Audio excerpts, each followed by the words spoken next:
సంపద పెంచడం ఎలా అనే పేరుతో మీరు రాసిన వ్యాసంలో విమర్శ, నిర్మాణాత్మకమైన సూచనలు చేశారు. ఆ వ్యాసంలో మీరు చేసిన 6 సూచనలు సంపదతో పాటు పేదరికాన్ని కూడా పెంచుతాయని పేర్కొంటూ ఇంకో వ్యాసం వచ్చింది పేపర్లో. వీటిని మీరు ఎలా తిప్పికొడతారు? మనకేమైందంటే గత 100 ఏళ్ల వచ్చింది 100 ఏళ్ల ప్రపంచానుభవం ఉన్నది మనకి.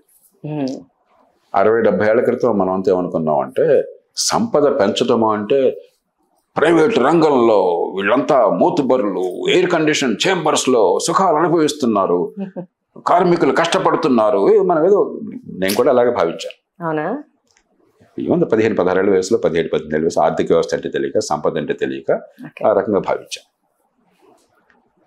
2 విషయాలు మనకు వ్యక్తిగత అనుభవాలు కొన్ని పాఠాలు నడిపితే, 2 ప్రపంచ అనుభవం పాఠాలు నడుపుతుంది. నేను విశాఖ స్టీల్ ప్లాంట్కి స్పెషల్ ఆఫీసర్గా నియమితమైన 1984లో. అప్పటిదాకా ప్రభుత్వ రంగము, ప్రభుత్వము, సంపద ప్రైవేట్ చేతుల్లో ఉండకూడదు అలాంటి ఏదో తెలుసో తెలియక అలా ఉండేది. అప్పుడు అర్థమైంది నాకు, ప్రభుత్వ రంగము అంటే ప్రభుత్వంలో ఉన్న పెద్దల చేతుల్లో ఉన్న ప్రైవేట్ రంగము అని. మనం పబ్లిక్ అనగానే పబ్లిక్ అనుకుంటాం. పబ్లిక్ ఇది కాదు, అది అధికారంలో ఉన్న వాళ్ళ సొంత రంగం, అది వాడి స్వప్రయోజనాల కోసం, అంతేగాని ప్రజల కోసం కాదు. పిల్లి నల్లద తెల్లద కాదు కావాల్సింది మనకి. పిల్లి బాధ్యత ఎలుకలను పట్టుకోవటం. మన పిల్లిని పెంచుకుంటే ఇంట్లో ఎలుకలను పట్టుకోవాలి.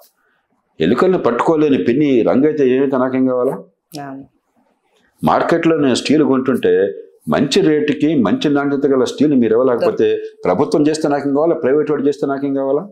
కాబట్టి ముందు సంపద మొత్తం గవర్నమెంట్ చేతుల్లోనే ఉండాలా, ప్రైవేట్ వాడు సంపద సృష్టించకూడదు. ఇది కమ్యూనిస్ట్ వాళ్ళ ఫిలాసఫీ. నమ్మారు. దానివల్ల ఏం అరిష్టం జరుగుతుందో మనం తెలుసుకున్నాం. 91 ఎందుకు మార్పు అవసరం వచ్చింది ఈ దేశంలో?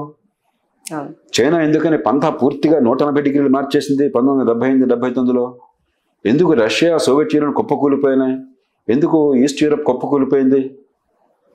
ఎందుకు? ఇప్పుడు నిన్న రాసిన వారు మంచి ఉద్దేశంతో రాసి ఉండొచ్చు, కానీ ఆయన చెప్పిందే కరెక్ట్గా అమలైంది అక్కడ తూర్పు జర్మనీలో. నేను చెప్పింది కరెక్ట్గా అమలైంది అక్కడ పశ్చిమ జర్మనీలో. తూర్పు జర్మనీ పశ్చిమ జర్మనీలో కలిసిపోయిందా? పశ్చిమ జర్మనీ తూర్పు జర్మనీలో కలిసిందా? కొన్ని వేల మంది అక్కడ పెద్ద బెలూన్ వాళ్ళు కట్టి తుపాకీలు పెట్టి దారితో చంపేస్తామంటే కూడా కొన్ని వేల మంది తూర్పు జర్మనీ నుంచి ప్రాణాలు తెగించి పశ్చిమ జర్మనీకి వెళ్ళారు. ఒక్కడు కూడా పశ్చిమ జర్మనీ తూర్పు జర్మనీకి వెళ్ళా. ఒక్క మనిషి కూడా వెళ్ళా. ఎందుకు? అది మీరు చెప్పాలి. ఏ వ్యవస్థ ప్రజలకు మంచిదో. పశ్చిమ జర్మనీలో నేను చెప్పిన వ్యవస్థ ఉన్నది. తూర్పు జర్మనీలో నేను రాసినటువంటి విమర్శకులు వారు చెప్పిన వ్యవస్థ ఉన్నది. అలాగే ఈవేళ ప్రపంచంలో వారు చెప్పింది జరుగుతుంది. కొన్ని దేశాల్లో ఉత్తర కొరియా ఉంది, కరెక్ట్గా వారు చెప్పింది జరుగుతుంది. అంతా ప్రభుత్వం చేతుల్లో ఉంటుంది, సంపద సృష్టి ప్రైవేట్ చేతుల్లో ఉండదు, అంతా ఉంది. ప్రపంచంలో ఏ దేశం నుంచైనా ఒక్కడైనా ఉత్తర కొరియా వెళ్ళి నేను స్థిరపడతానన్న మనిషిని ప్రపంచంలో ఒక్కడిని చూపెట్టండి నాకు. ఎవరు లేరు. ఉత్తర కొరియా పక్కన దక్షిణ కొరియా ఉంది. ఆ లైన్ దాటితే దక్షిణ కొరియా. దక్షిణ కొరియా బాగోలేదన్నవాడిని ఒక్కడిని చూపెట్టండి నాకు. కాబట్టి మనం అనుభవం నుంచి నేర్చుకోవాలి. మన అనుభవం నుంచి, ప్రపంచ అనుభవం నుంచి. ప్రపంచం దీనికి చాలా నిర్దిష్టమైన, స్పష్టమైన, తిరుగులేని సమాధానాన్ని ఇచ్చేసింది. ఇంకా పిడివాదం పెట్టుకుంటే లాభం లేదు. ఆధునిక వ్యవస్థలో సంపద సృష్టి జరగాలి అని చెప్పంటే ప్రైవేట్ రంగం కావాలి, పోటీ కావాలి, స్వేచ్ఛాయుత ఆర్థిక వ్యవస్థ కావాలి.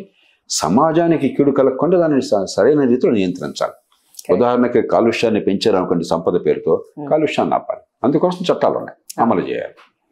ఉదాహరణకి వినియోగదారులకు అన్యాయం చేశారనుకోండి, మోసం చేశారనుకోండి, వినియోగదారులను కాపాడాలి. దానికోసం చట్టాలు కావాలి. పోటీ లేకుండా గుత్తాధిపత్యం పెంచుతారనుకోండి, మళ్ళీ మొనోపలీస్, దాన్ని అధిగమించడం చట్టాలు కావాలి. అది మినహాయిస్తే ఆర్థిక స్వేచ్ఛ వ్యక్తులకి, పోటీ ఉత్పత్తిదారుల మధ్య సమాజంలో సంపద సృష్టికి అనివార్యం. అదే సమయంలో మరి అందరూ సంపద సృష్టిలో భాగస్వాములు కావాలంటే ఏం కావాలి? మంచి ప్రమాణాల విద్య కావాలి. ఉత్తుత్తి కాగితాలు, సర్టిఫికెట్లు కాదు. ఇందాక కూడా నేను చెప్పాను మన దేశంలో విద్య ఎంత అధ్వానంగా ఉందో. మంచి ప్రమాణాల విద్య కావాలి. ఏ కుటుంబంలో పుట్టినా, ఏ కులంలో పుట్టినా, తల్లిదండ్రులు డబ్బున్నా లేకపోయినా దేవుడిచ్చిన తెలివితేటలు వికసించే విద్య అందరికీ అందిందనుకోండి, అప్పుడు సంపద సృష్టిలో ఎవరైనా భాగస్వాములు అవుతారు. మంచి ఆరోగ్యం కావాలి. ఈ రెంటిని సంధానం చేసింది ఆధునిక ఆర్థిక వ్యవస్థ. ఇది అర్థం చేసుకున్న వాళ్ళు సంపద సృష్టిలో భాగస్వాములు అవుతున్నారు, ఆ దేశాలను సంపన్నం చేసుకుంటున్నారు. చైనా అర్థం చేసుకుంది కాబట్టి సోషలిజంలో ఉన్న మంచిని మార్కెట్ ఎకానమీలో మంచిని కలపగలిగింది. ఇవాళ చైనాని తీరిపారా చూడలేకుండా ఉన్నాం. రష్యా, ఉత్తర కొరియా మిగతా అర్థం చేసుకోలేదు కాబట్టి కొల్లాప్స్ అయిపోయినాయి. సిద్ధాంతాల్లో ప్రాబ్లం అంటారా, లేకపోతే దాని ఖచ్చితంగా సిద్ధాంతం మోస్తున్న వాళ్ళలో ప్రభుత్వ గుత్తాధిపత్యము, పౌరులకి ఆర్థిక స్వేచ్ఛ లేకపోవటము చాలా ప్రమాదకరమైన, లోపభూయిష్టమైన, మూర్ఖమైన సిద్ధాంతం అని చరిత్ర రుజువు చేసింది. ఇంకా దానికి వాదన చేస్తే ఎట్లాగా? ఆ శీర్షిక కూడా ఏమన్నారు, సంపద సృష్టి అసమానతలను పెంచుతుంది కాబట్టి సంపద సృష్టి వద్దు అంటున్నారు. ప్రపంచంలో ఎవరన్నా సంపద సృష్టి వద్దు అంటారు? సంపద అంటే ఏంటి? సమాజానికి కావలసిన వస్తువుల్ని, సేవల్ని ఉత్పత్తి చేయటం. ఆ ఉత్పత్తి చేయకపోతే అవసరాలు ఎట్లా తీరుస్తారు మీరు? కరెక్టే. కాబట్టి దీనిలో ఏంటంటే మంచి ఉద్దేశం ఉన్నా కూడా మన దేశంలో తార్కిక దృక్పథం లేదు. వాస్తవాలు, తర్కము, ప్రపంచంలో ఏం జరుగుతుందో ఆ చరిత్ర నుంచి పాఠాలు నేర్చుకోవటము, మన ఇన్నోవేషన్, మన పరిస్థితులు దాన్ని ఎలా అన్వయించటము, గుడ్డిగాన్ని అన్వయించడం. ఈ 4 ఎప్పుడు కూడా ప్రగతికి సోపానాలు. వాస్తవాల పట్ల అవగాహన, తార్కిక దృక్పథము, ప్రపంచానుభవము, తర్వాత మన పరిస్థితులకి ఆ అనుభవాన్ని అన్వయించి ఇన్నోవేట్ చేయటము. మానవ సమాజంలో ప్రగతి ఇన్ని వేల సంవత్సరాలు జరిగింది ఎందుకంటే ఈ 4 మనం చేసినప్పుడు. ఈ 4 చేయకుండా నాకు వాస్తవాలు అక్కర్లేదు, ఒక పిడివాదం ఉంది, ఒక సిద్ధాంతం పెట్టుకుని అంటే మతానికి దీనికి తేడా లేదు. కరెక్ట్. అందుకని సోషలిజం ఎక్కడ ఇప్పుడు నామరూపాలు, సోషలిజంలో పనికొచ్చే ఉన్నాయి.